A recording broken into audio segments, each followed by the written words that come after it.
Hello, everybody, and welcome to another Jamcast Spotlight. Today, I have the esteemed pleasure of talking with, this is Roman Glebenkov, and you guys are the geniuses behind Intravenous 2, which is a game I had the pleasure of trying out just this morning to prepare for this, and I was very impressed with that. So, hello, Mr. Roman, how are you doing? Oh, and also, I guess it probably is important to point out that I'm also here with the man himself, Cabrutus Rambo. Hello, Cabrutus. How are you doing, man? Hello, guys. How you guys doing? And thanks for inviting me. No, thanks for coming, and thank you, Roman, for coming as well to show us your game. Yeah, and thank you for having me here. I honestly don't get like many invitations anywhere, and just getting the chance to talk about the game was awesome in and of itself. All right. Well, I guess let's just get to know each other a little bit before we take a look at your game, if that's cool. I have it up on screen here. Unfortunately, and maybe somebody in the chat can help us, we're not able to share the audio from the game. So I don't know if this seems to be a StreamYard thing or there's something wrong with my audio setup. I use a lot of weird sort of background stuff to move things around. But I tell you what, it has very cool music and sound effects. It definitely has like a mood that it's trying to deliver. So, Roman, why don't you tell us a little bit about this project? What is Intravenous 2? And what's Intravenous 1? I didn't even know there was a first one. Okay, so I'll just start with the first game. So Intravenous 1, I got the idea for it in like late 2018. I think it was September or October. And the idea for it was I just wanted to make a stealth action game that I've always wanted to play. So it was a self-funded game. And because of that, I had run out of both time and money to work on it. And as a result, some of the things that I wanted to realize in the first game, I couldn't. I just ran out of money. So with the second game, it's a little bit different because this time it was published by Hype Train Digital, and they funded the development of the game. And I also had way more free time because now I wasn't running out of my savings to work on the game. And so in the second game, I was able to do a whole lot more and basically get it implement all the features that I wanted to have in the second game. I mean, in the first game that didn't have in the second game. And that's more or less what the game is. The second game is it's both like a continuation of the things that I wanted to do with the first game, and it's also a metaphor for the feelings I was going through when my dad was deathly ill with COVID back in August of 2021. So in July of 2021, I released Intravenous 1, and a month later, my dad came down with the illness, and he was quarantined. Within the first 2 weeks, my mother and we had no idea whether or not he would even make it. So the theme in Intravenous is like hope, and so in the second game, the story is literally the protagonist has to save his dad. So it's like a metaphor for the stuff that I was going through. Yeah, well, a bit spot on, but that now it makes a lot of sense that the story that I was reading, because I did start the game. As you can see, I have an option to continue here. Yeah. So I did do a little bit at the beginning. I think I was at the first real mission, and I don't know where the save point will put me, but I'll check it out in a second. Cabrutus, I don't know if you know, but I've interviewed before. I'm Honey Badger Arcade. When I talked to you, I wasn't using an avatar, but I was using an avatar, but now I'm, it's just me. So I don't know if you remember me. I know that you've been. I remember you. Definitely remember you. Yeah. Okay. Well, I'm glad that you were able to make the. Huh? Nice mustache, by the way. Oh, well, yours too. I don't see it right now, but I know you have one. Yeah. So yeah. I have a mullet now too. Yeah, I saw that. I saw it on X. So this, Cabrutus, you ever heard of the Intravenous series? I actually have both Intravenous games on Steam. Hell yeah. I do. I do. I really do. I really like the cover art of the first game. The guy with the mask. I don't quite remember if I bought it or if I got it as a gift from someone. To be honest, and I still didn't play it, bro. It's so many games. I have like 1,000. Oh, I know. I get. I'm not complaining, but I get gifted games like almost every day, so it's almost impossible for me to keep up with them. Yeah. Especially, yeah. I mean, I think that I'm gonna check, especially because I do like some, the pixel art style games, top-down shooter stuff. I think it's cool. And yeah, I knew it before, but I don't know a lot about it. If that makes sense. No, you guys know what Yeah. right? Yeah. So I'm sorry. Oh yeah, let's start. Yeah, I'm gonna start playing. So let's go ahead and check it out. So the game suggests that I use a keyboard and mouse. Not my strength. I do have a controller, but I'm not. It's not really my strength. I think I'm gonna try my controller and see. Oh no, it's gonna be painful. This kind of okay. I can already tell it's yeah. Bro. Yeah, it's mouse and keyboard. So press tab to turn night vision goggles on off. Okay. I did do a little bit of this beginning bit. So I have my first mission. What's that red? Oh, it's telling me where the objective Dorito. is. It's an edible Dorito. Yeah. Yeah, I just can't reach it. It keeps running away from me. It's like a nice spicy Dorito I can't get to. You're getting some carrot right now. Chase the Dorito to get to the next objective. Some walls can be scaled. Press space to climb them. Okay.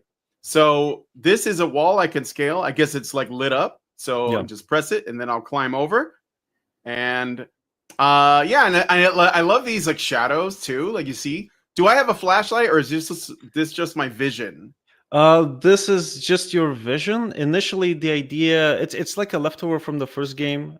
With the first game, the idea was that like you had your night vision goggles on all the time, and so the cone was even wider, and it was like more green and more intense. And the idea was that like that's your night vision. But as people played, they came back to me with the feedback that it's too intense. And so I ended up making it like way weaker and less green, and ended up adding night vision goggles as a separate thing, because it was like too much for people. So ideally, actually, if you want to experience the game the way it's like more or less intended to be experienced, you could go into the options menu and turn it off completely. I find that it makes it easier to understand which parts of the game are like in shade and which aren't, which is crucial. No, no, I I don't mind it. It's kind of immersive, and I appreciate that. Well, I might change it later. So this is you are a hitman with a code, right? Like sort of based on your own experience. What's is this all like, based on? I don't have any hitman experience. No, but I mean, like you were talking about how you were kind of relating to the story in terms of your father. I don't know. Look, I'm not going to pry into your personal life here, especially if it's true that you are in fact a hitman. But okay, I'm hacking the lock now. I'm glad it's not a mini game. Yeah. I'm glad too, bro. I am playing through Final Fantasy VII Rebirth right now, and even turning Evolve is a fucking mini game in that game. Bro. It's so annoying. I'm hating it. Yeah. Break windows, climb through them. Beware of the noise made. Okay. So this is a window. And I think it's the close combat button. Yeah. Oh shit! Did that guy hear me? No, he didn't. Which difficulty are you playing on? You could check in the options. Whatever the default is. Let me see. No, normal. It's probably normal. I don't think I changed it. Normal. Yeah. Yeah. So higher difficulty means that they have better senses. They know. Yeah. They can hear you better. Yeah, the lower difficulties just reduce the amount of noise you make outright, like with every single action. So guns, everything, movement, everything.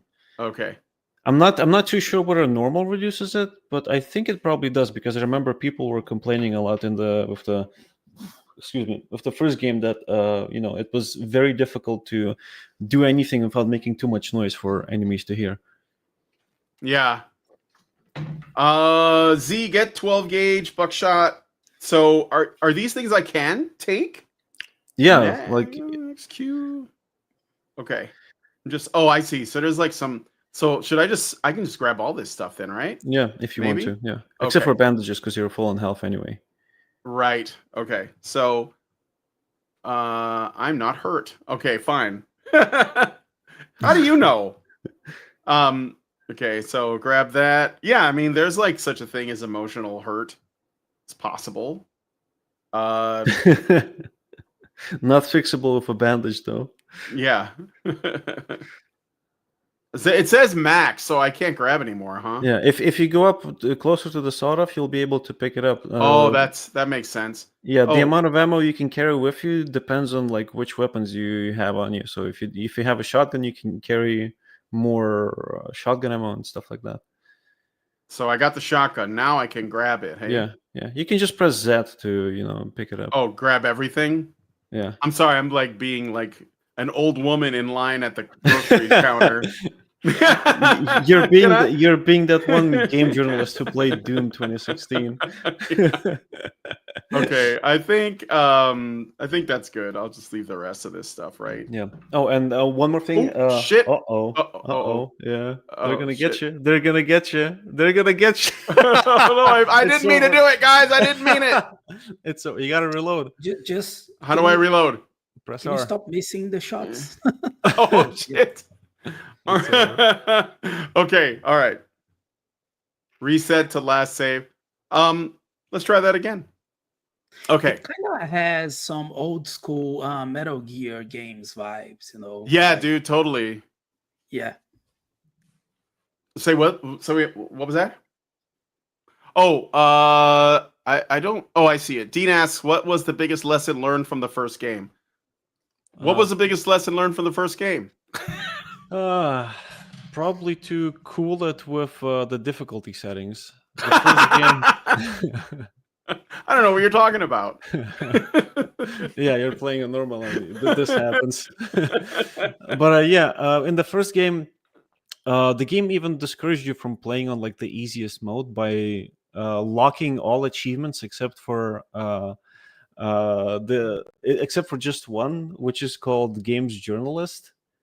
Yeah, so Oh, you could if you finish the game on easy, you would unlock only one achievement, and it would be that one. And it's got a funny icon. It's like a reference to Cuphead. yeah, that's I Yeah, think the that- tutorial. totally. That guy who couldn't get through the Yeah. tutorial. I remember. This Yeah, one. yeah, that's a classic.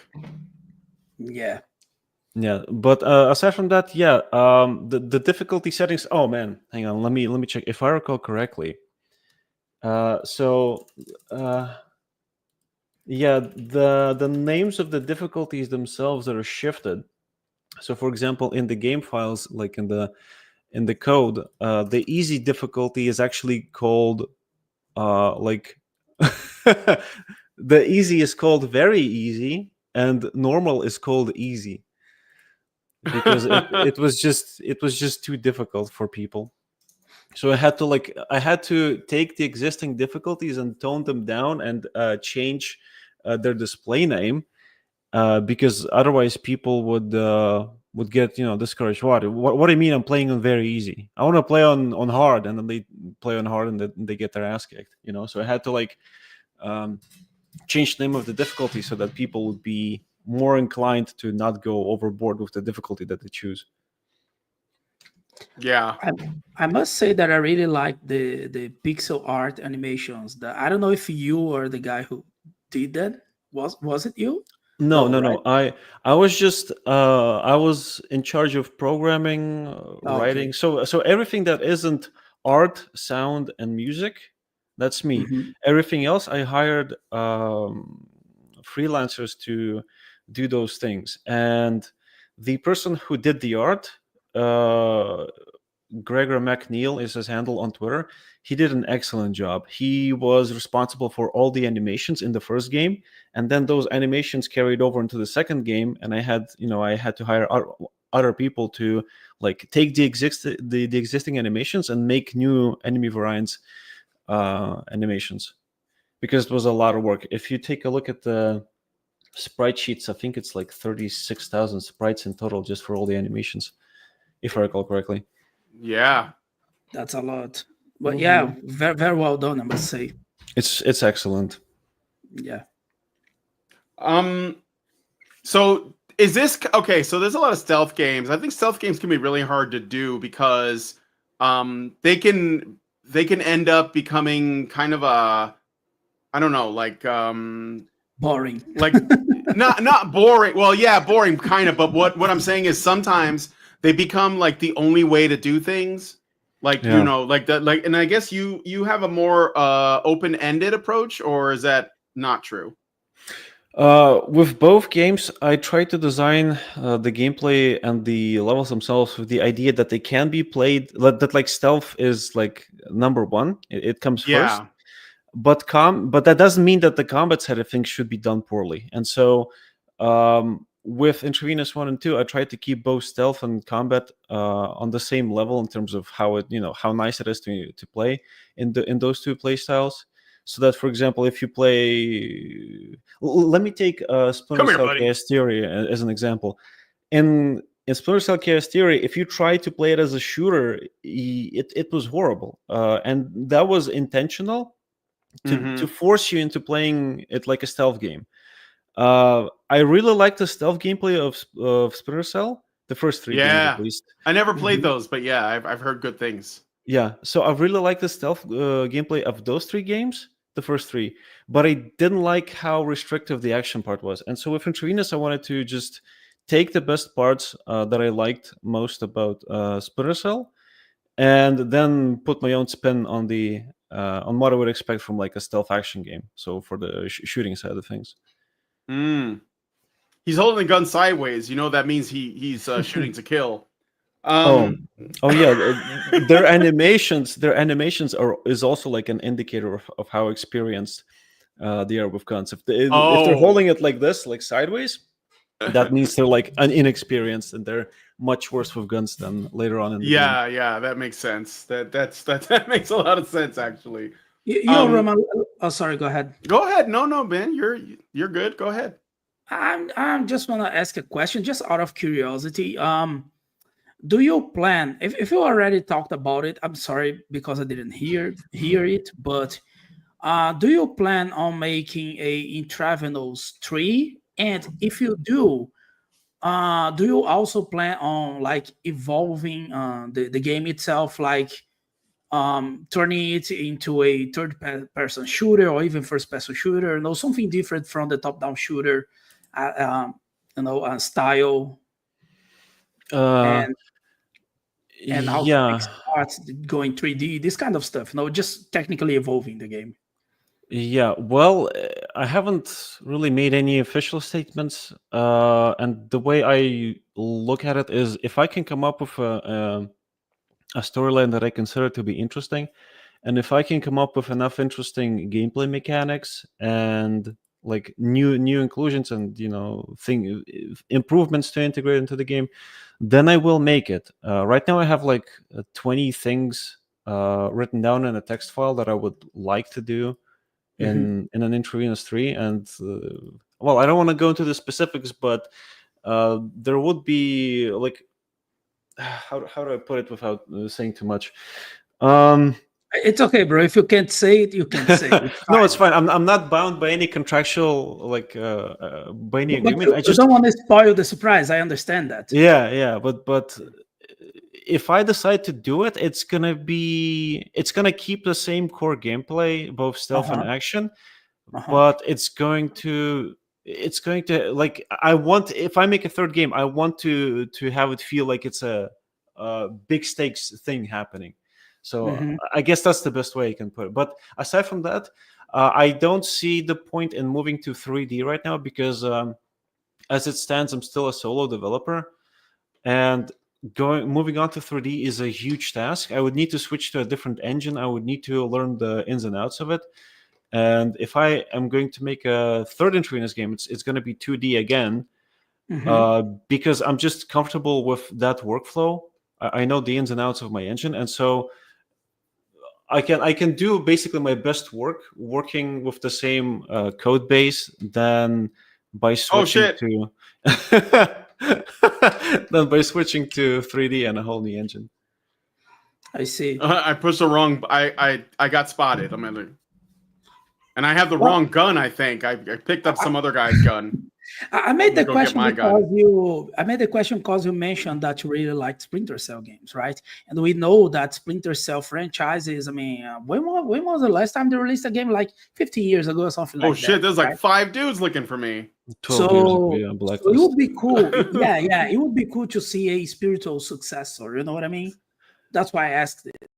Well, I think that when it comes to spiritual successors in any genre, I think that the only people capable of making a spiritual successor are the The people who original made the game. original games. Yeah, If I I try to like make a spiritual successor, it wouldn't even be close to like being as good as Splinter Cell because I'm a whole different person. The things that go on in here are way different from the understand. people who made the Splinter Cell game. So Okay. it would be more like a love letter to Splinter Cell, a game, than a spiritual successor. That It's a makes very sense. tall order That makes sense. to make a spiritual successor when you haven't even met or talked to the people involved with the original. Yeah, So I understand. I respect that. That's a very yeah, I agree with you. Yeah. Recon asks, many say it's a big improvement on the first game's story. How did that help design the unique levels and scenarios in the game? Hmm.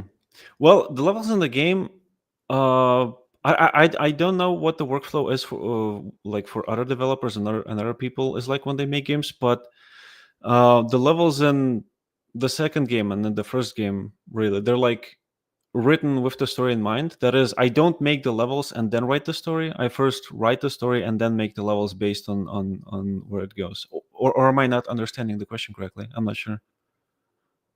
Um, so he's saying, the how did the game story, like how did the like your Ah, experience with the first ah. game change the narrative for the second one to improve it so much? I didn't play the first one, so I don't really have a point of hmm hmm context. hmm But I mean, Well, they're saying it's a big improvement. Some people are saying this is like game of the year for yeah, them. it's. I'm very grateful for people that say that. It's insanely humbling to hear people say that. That to some people it's like a game of the year. But to answer your question, the levels in the first game they were very limiting. Right now, I'm working on a remaster of the first game as a DLC for the second one, so you'll have both games in one game. It's primarily meant for people who have played the second game but have not played the first one, and for people who have played both games but they want to play through the campaign of the first one with all the improvements of the second one. And so as I was working on working on the levels of the first game, I noticed that they were really limited. There were a lot of cases where I had imagined some kind of challenge for the player, and it was Mm-hmm. completely linear in a game that otherwise presents itself as like giving as much choice to the player as possible. And sometimes those challenges were designed with like a particular piece of equipment in mind, and if you didn't have that thing, you're fucked. Like Yeah. you wouldn't be able to complete it without being undetected, for example. So that's one of the things that I noticed as I was working on refining the levels.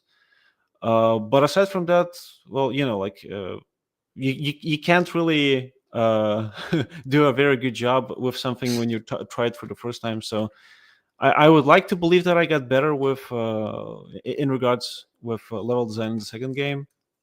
But yeah. All right, I'm inside. So yeah, I mean, I can see that this is obviously inspired by Splinter Cell.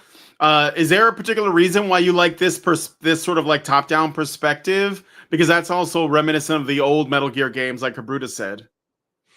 It's it's both a technical reason and also the fact that I like pixel art. The first reason is that 3D is pretty expensive, and I don't think I would be able to even do 3D with the Well, budget that I had for the first game. yeah. I mean, like as opposed to like I guess what I'm thinking is not necessarily making it 3D, but as opposed to something like isometric or even like a side view, or some sort of like a 2.5D with pixels, creating the illusion of 3D, I guess. Mm-hmm. Does that make Well, sense? yeah. Again, it comes back to budget and time constraints. Yeah. With Intravenous, before I made So, Intravenous, I made a game called Game Dev Studio, and that was also a top-down mhm, 2D game. And so I had the code base from that, and I decided to make a stealth game using the code base of that game, just build on top of it. Moving to isometrics or 2.5D, like you said, that would have required way more development time, and time is money, and I didn't have a whole yeah, lot of money, so I would not yeah. have been able to finish the game even. Oh, fair enough. Um, so I guess what I thought was maybe that it was like an aesthetic choice, Oh shit. Well, I mean, it was a deliberate choice. I always liked pixel art, and so when I was looking for people to work with, to make all the art assets, I consciously had the pixel art in mind. Yeah. So, yeah, because that's what I was thinking, is that the pixel art, to me, it seems like an aesthetic choice. A lot of people like pixel art. Um, so that wasn't, I guess that wasn't so much in question, but I appreciate that you find it aesthetic as well. And there's, like the fact that it's like a very, very like, top down view, which is why I thought of like Hotline Miami, but this seems very different from that, even though I never played that game Oh either. yeah. You have to definitely chill out and like take it slow, right? Oh So yeah. one thing I do appreciate is that sort of like the gameplay is very deliberate. Oh yeah, I thought that I opened this door. Okay. Oh, you went in through the Um, window. I did. I remember, close all the doors, because apparently these guys pay attention when the okay, plus X suit. Dean asks, where did the idea come for the day-night cycle? Oh, there's a day-night cycle in the game?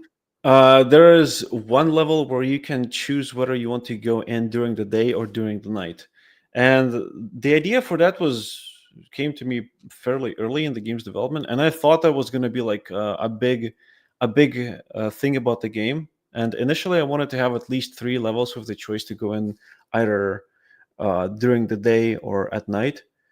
But as I worked on the game more and more, I realized that it's actually like there aren't enough differences between day and nighttime entry, and I scrapped that idea to just one level, unfortunately.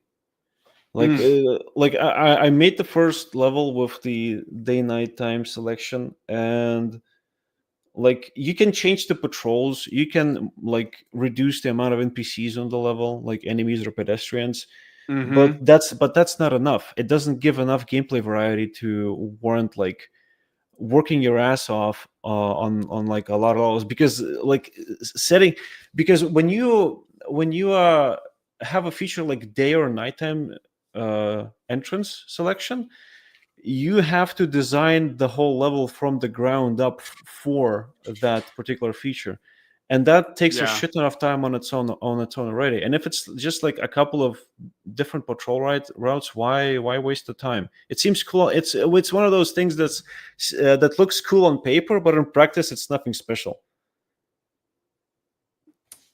Um. Oh, Cabrutus left. Did he have to go? Uh. Oh, that's okay. Oh, so goodbye, Cabrutus. Thanks for coming Yeah. on. He probably had to move on. I mean, busy guys, I guess. So I noticed that it seems to me, oh, I've been spotted, I'm probably gonna die. Yeah. It seems to me that the enemies don't have a predictable like pattern of movement. I gotta go. Yeah, it's over. Is there a sprint button? Are you playing on controller?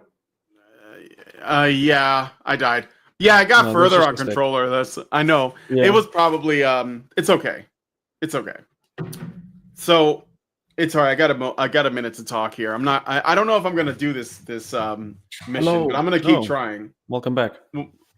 Oh, welcome back. Oh, No, sorry. I think that the guys accidentally removed me. I do gotta go, but I mean, I want to say goodbye first. So, well, thank you for yeah. that. You want to say anything to the developer before you take off, Uh, Cabrutus? yeah. First of all, thanks to inviting me. And I love talking about video games. It is my great passion. So, and especially talking with developers is always great. And Mr. Roman, CEO of my mom, according to himself, Uh, congratulations, man! Congratulations on your game and Intravenous. Sorry if I am pronouncing it wrong. My Brazilian brain kind of screws Hmm, my hmm. English sometimes.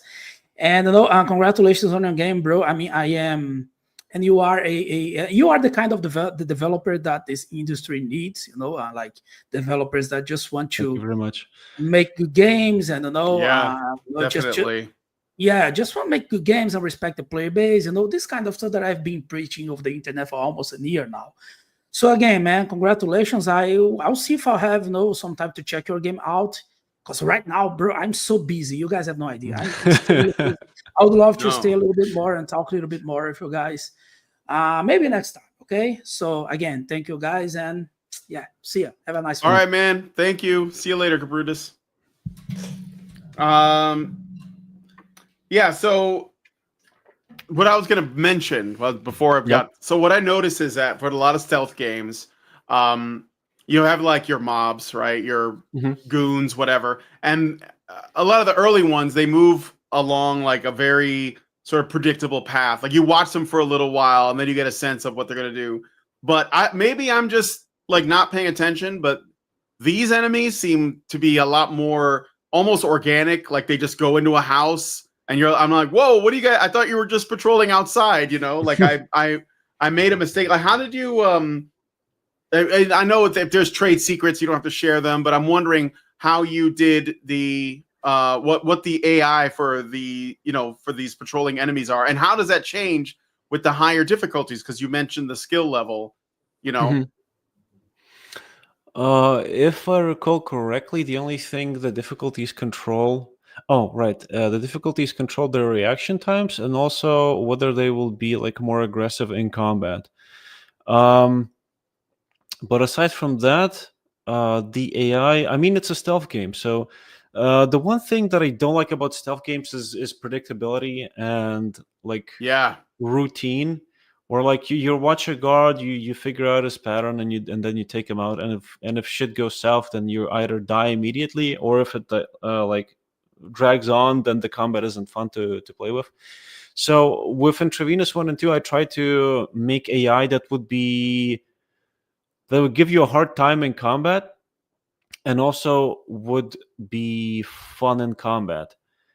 And like during combat, when they're idle, they're just patrolling. They have their like set patrol routes that they follow. But then if Mm-hmm. you leave signs that you were there, for example, you leave doors opened or you turn off light switches that were supposed to be on, or vice versa. Like if there's a light switch that's turned on, you turn it off to make darkness, and they pass by, they also notice that and become alert. And when they become alert, if they're sure that something is off, they're never Yeah. gonna chill out, and they're gonna walk around everywhere and look for you. Yeah, that's what I noticed. Is that I left the door open and they knew it wasn't supposed to be open, and I Yeah, was yeah, like, yeah. "Whoa!" I did because I don't know. I played a lot of stealth games, and a lot of times the enemies are pretty dumb. What was Um, that noise? yeah, Huh? yeah. I remember freaking out in Metal Gear Solid when they see the footprints, and I was like, "Oh my god, these guys are so smart." um, so obviously, Splinter Cell is one of the inspirations for that. We talked a little bit about that, but what are speaking of? What are some of your favorite stealth games that you think are like the gold standard, and what do you think are some that are overrated? This is like an edgier question that don't do it that Yeah. well. Uh, well, like I said, Splinter Cell Chaos Theory is my favorite stealth game of all time. As for which are like overrated, oh Mm-hmm. man, uh, I don't even know. Uh, The only Metal Gear Solid game I played was Metal Gear Solid 5, and I didn't like it that much. Yeah. Stealth games, I've played pretty much all the Splinter Cell games. I've played all the Hitman games. I don't know. I honestly don't know. There aren't a whole lot of. Oh, I've also played Thief, Deus Ex. I don't know if Deus Ex counts as a stealth game. It's more like immersive sim type stuff. I don't know, honestly. Yeah. There aren't a whole The lot of stealth original games. the original Deus Ex, you mean? All Or of like the them. ones that the Squaresoft ones from that came out later, like Human Revolution and All of them, pretty much. I know that yeah. Deus Ex, the original Deus Ex, also has like a gradational, like darkness system where the less lit you are, the more difficult you are to spot. But I Mm-hmm. honestly don't. I can't. Not a single game pops up in my mind um, on the subject of Yeah. like which one is overrated. Honestly, can't think of anything. Yeah, yeah. So, I think the music for this is really great. It's too bad that the people can't Yeah, hear yeah. it. But like, who's your who did the music for the game? And is there going to be a soundtrack available? It's available. It has been available since release. You can purchase it. There's like gameplay versions of each track, and there's album versions of each track. The Ooh, soundtrack is composed by Extruller. Is there anywhere I can yeah. write that down? No, it's Xtrullor, Xtruller Music. Yeah, yeah, yeah. He makes fantastic fucking music. He made the soundtrack for the first game and for the second game, and it's just he's excellent to work with. Like with both the first and the second game, I gave him like um a brief idea of what I gave him a brief explanation of what the level is. I gave him for each level. I gave him like I wrote down what the protagonist is going through emotionally at that Okay. point in the story, and he just put out banger after banger after banger after banger like that. He was always spot on. Did you know him? Like, how did you meet him? How did you guys hook up?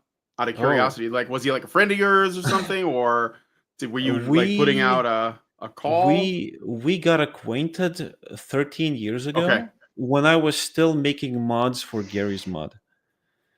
And a friend of mine put me in touch with him because I was working on something and I was looking for someone who could make music.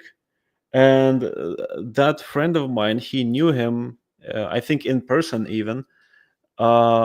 And he put me in touch with him, and that went nowhere because you know how mm-hmm. mods are. Like somebody loses motivation and it's basically over for the mod. But later on, as I was working on Game of Studio and in Intravenous 1, Intravenous 2, I would always reach out to him and ask him to compose the music. Obviously, it's not for free. I paid him for his work, but that's how we got to know each other.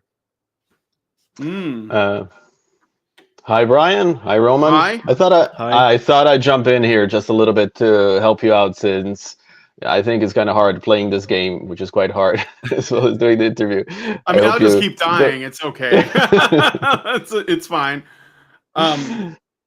No, but I mean, Yeah. like, you get sucked in though. Like, it's very immersive. You do really great with the, Oh, the Brian, environment, the music. Brian, you Yes, should yes, yes, yes. save. You should save. Oh, can I save any time? Yeah, yeah, yeah. Oh, You have a that's not limited amount hardcore at of save all. files.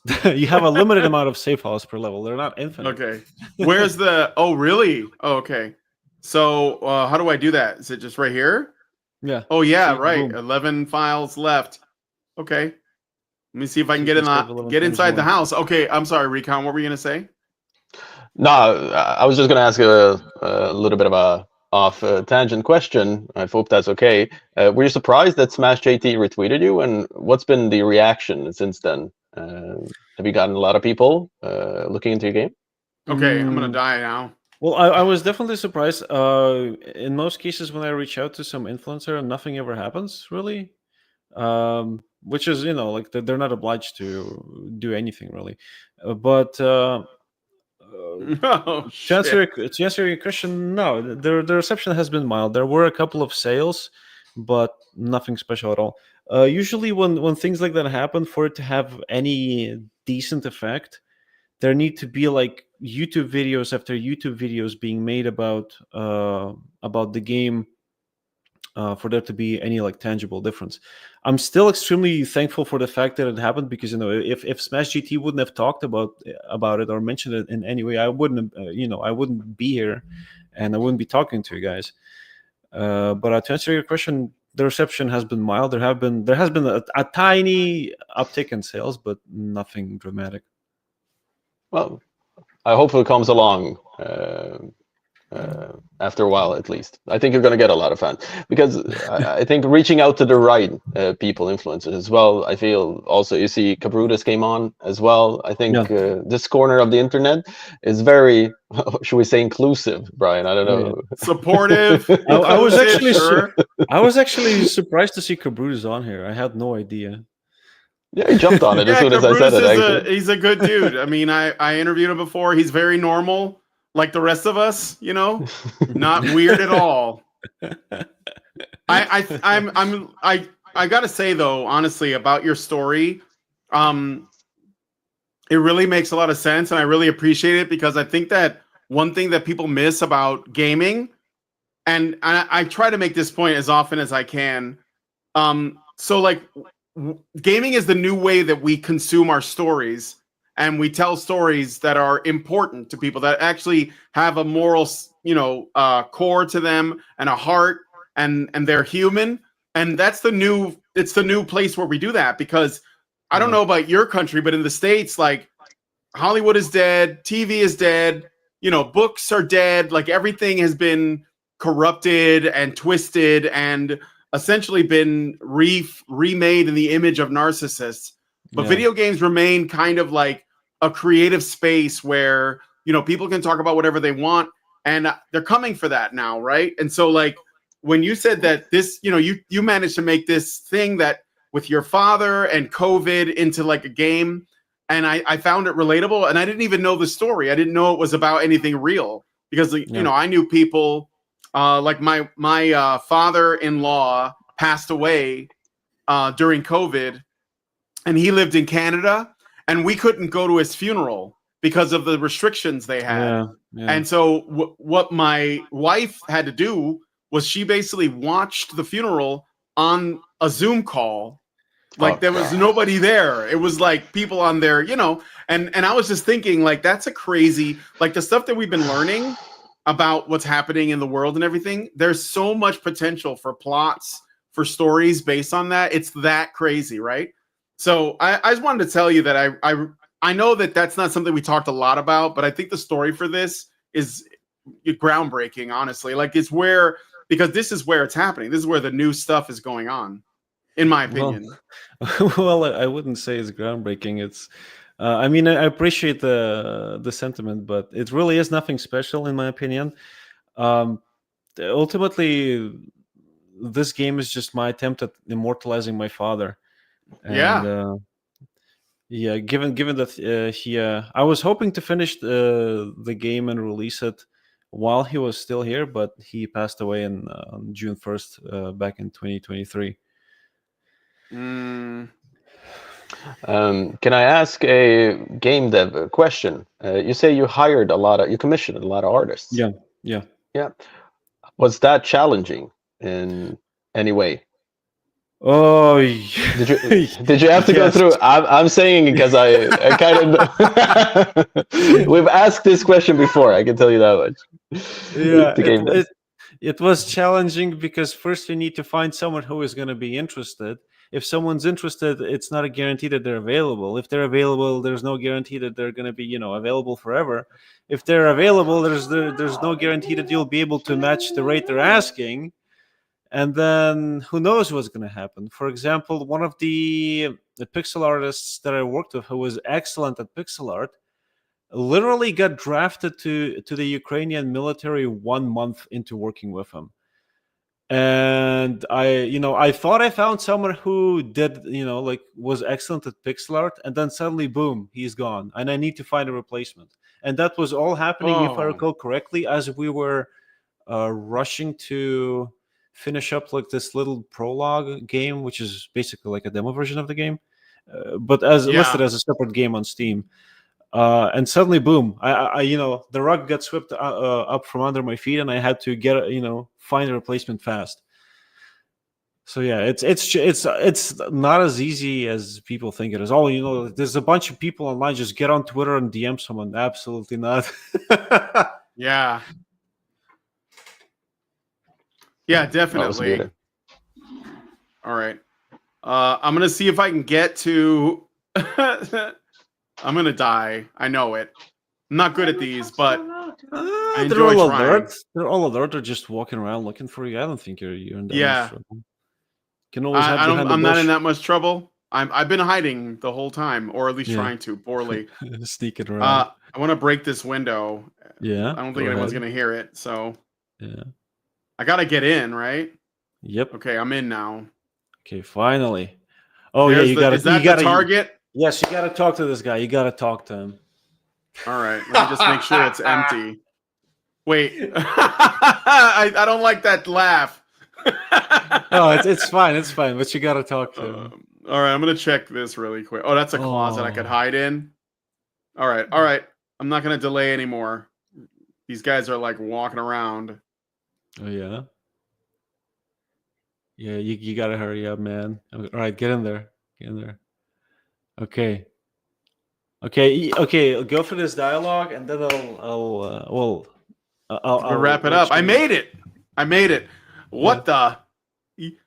You're not one of the boys. Oh shit! You're here to kill me. Oh right. I am? This particular scene doesn't disclose who he is, but do you remember like what's the motivation for killing this guy was? He's a construction scammer that like fucked over a bunch of people, didn't do the things he was supposed to do, and then like disappeared. And then all the people that he fucked over pulled together to hire. Oh, that's right. That's right. Yes. What if I told you? What if I told you? What if I told you that this person is also based on personal experience? I wouldn't be surprised. You want to go into it at all? No, I mean that's what I'm saying. Like real stories, real experiences. Well, let's just say he didn't finish the roof of my house in Minecraft. Oh, let's just say, in Minecraft. But there was there was no violence involved, but there was almost sorry, choked in water. There was it almost ended up with a lawsuit, and they basically had to do some tricky shit to get him to finish his fucking work. Well, then I guess let's find out what happens to him in the game. And what if I didn't do nothing, man? Okay. What if I told you that the portrait may or not be based on the same person? These images do look like they could be real people, despite in Minecraft. Yeah. No, I mean, like, you know what it reminds me of? These little pixel portraits that you've been using, like the old Super NES games where they try to do like real faces, but they're working with not a lot of colors, but it looks really good. They make it work. It's very posterized. I didn't do nothing, man. Fuck. This is all just one big misunderstanding. Really? That why so many people are paying to have you dead?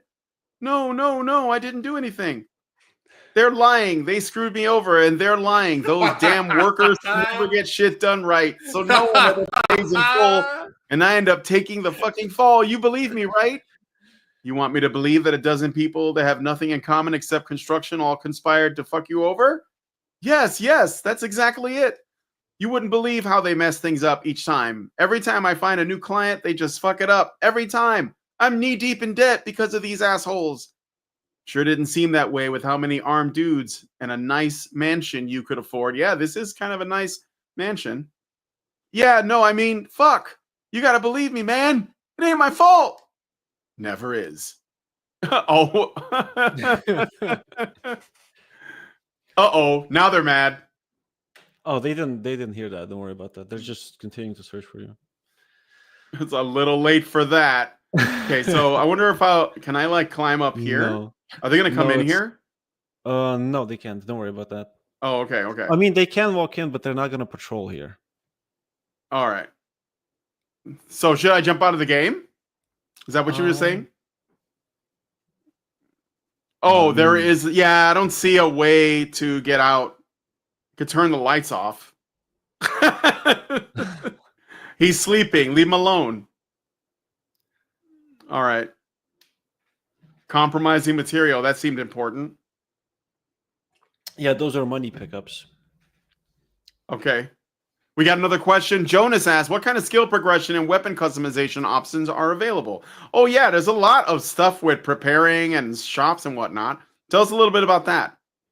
So skill progression, I also try to have like a mix of all the things that I like in games, namely role-playing games. So Yeah. there are 3 ways to improve like all the skills in the game. If you open the pause menu and open the skill menu, you'll be able to see what the skills are. Okay. But like there's 3 ways to improve all of them. The first one is the obvious one, performing actions related to them. The second is you have a thing called learning capacity, which you gain after each mission, and you're able to like specifically invest into each different skill. And then the third option is to train with Steve, who is a recurring character from the first game. He was the protagonist there, and now he's like a supportive character. Like a mentor. Yeah. Oh, okay. All right. Yeah. So I can see now that I raise my resilience, I guess. Well, my covert is level 3, so I've been doing a lot of that, and now it gives me benefits. So it's like isn't it like the Elder Scrolls does something like that, where the more you do something, the better you are at it. Yeah. So hand to hand. Oh, okay. I like that. So there you go. Pew Wepper says, "Is this like Hotline Miami?" Only because it looks like it, but it's that's where the similarities end. Although would you say the music is it's very atmospheric, but it's also got this retro wave sound to it. I know you guys can't hear it, but it is very cool. That's a shame. That's a shame that they can't hear it. I know. We'll have to like fix that at some point. Gotta get StreamYard to do something to adjust it. So yeah, what about like there's also a shop. At least I think so. Right. When you prepare, yeah. Yeah, so you can, like, all the weapons, all the firearms in the game, they can be modified with all sorts of different stuff. So suppressors, compensators, sights, like recoil springs to make your guns shoot faster or slower. Like if you put a heavy spring on there, it shoots faster, but also, makes the weapon less controllable. You put a light spring on there, it shoots slower, but is more controllable. That sort of thing. So that was the thing in the first game, and in the second game, I decided to. It sort of started like a joke, where like somebody made a joke that like, oh, you're gonna remake that mod that you made ages ago, but in a game now. And I was like, yeah, watch me. And then I went and did it. So do I just leave the way I came in to like complete the mission? Oh shit! Yep. Yeah. And that's also one of the things that I wanted to like. I wouldn't say highlight, but make like a thing where like if you go in the level and make a bunch of noise in the mess and everybody's alert, you still gotta get back somehow, right? It's not a game over screen the moment you reach the objective. So the amount of like carnage that you cause in the level can make it difficult to get out, sort of like the Dishonored games do it, where like if you make a bunch of noise and like everybody's on alert, then getting out is going to be way more difficult. And like in Deus Ex also.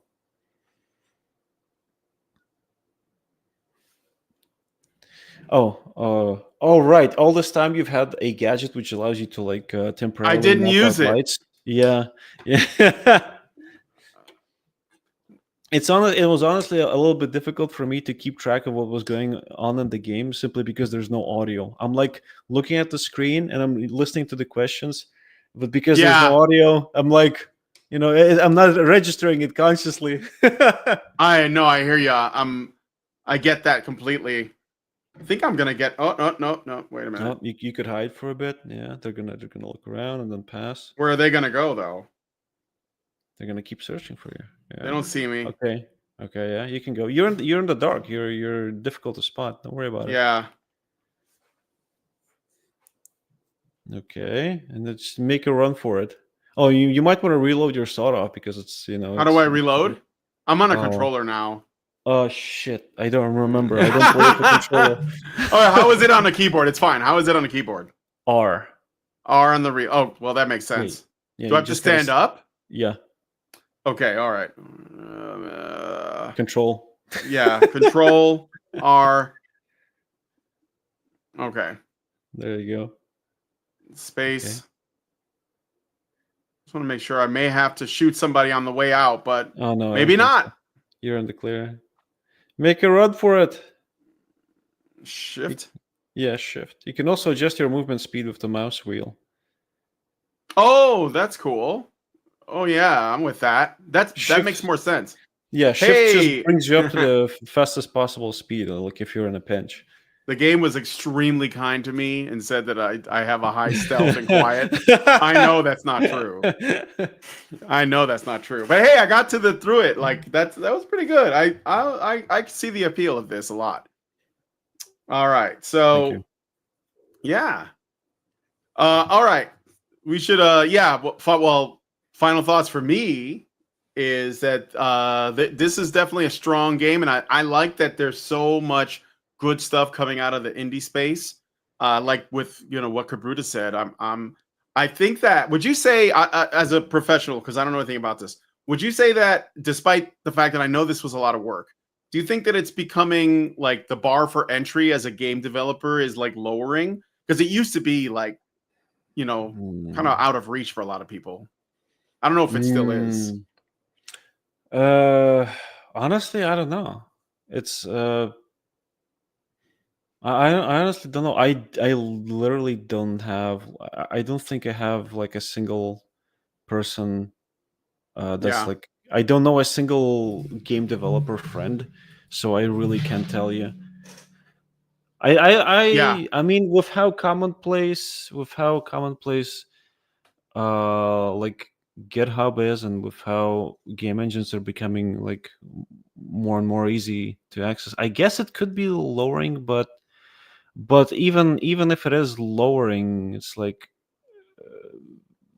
the stuff that's like shovelware is still gonna remain where it always has been. Yeah. But I think there's more opportunities to network and like find people that are, as passionate about the work as you are, assuming they don't get drafted into a war. Yeah. Recon says you have game dev friends now at Jamcast. That's right. Oh yeah. So, any final thoughts about like what we went through? I know that I wasn't probably the best ambassador of the game, but I tried to play it. So, well, I just want to say thank you for having me here. I really don't get opportunities like this like pretty much ever, so it's been awesome to just talk on this topic, because I'm passionate about games. I'm 30 years old. I've played games since I was 5, and so having opportunities like this to talk about something that I'm so passionate about, it's very refreshing. I don't I don't have the words for it, but it's very refreshing. It's more so especially when we can just talk about games and no like societal or political fucking bullshit that games that is so prevalent in games these days. Okay, I'm starting to rant, so I just want to say thank you for having me here. Thank you for inviting me. Yeah, you're welcome. I rant about that stuff all the time, but I'm with you on that. I think that like that's the thing. Like I think the purpose of all of this noise is to keep us from like enjoying things. So I'm glad that you made this game that I enjoyed it. I mean, I thought it was a good time. And have you ever done a game jam before? No, never. You have like a couple of weeks to come up with a little game. Yeah. You've seen them, right? Yeah. So the guys here at It's Space, they do game jams quarterly, and if you ever want to try, you could be a judge or maybe even develop a game. It's sort of like a test your skill kind of thing. I know you're probably a really busy guy, but I thought I would throw it out there in case that was something that you'd be interested in. Being a judge would honestly be very cool, and also like I would be excited to do it. So if the opportunity ever comes up, I would honestly be honored to participate. Oh, wow. Well, yeah, that'd be great. I think that having people who actually know how to make games and build them could be, you know, to like have something to say about it. Because I can talk about the aesthetics. I'm an artist, but I don't know anything about the backroom stuff, right? So, Mhm. but yeah, so that sounds great. I hope we'll see you again, Roman. That was a lot of really good time. You seem like a really like bass dude, and thank you for joining us on the Jamcast. And thank you for inviting me. This was just super fun. All right. All right. Well, I guess we'll take us out.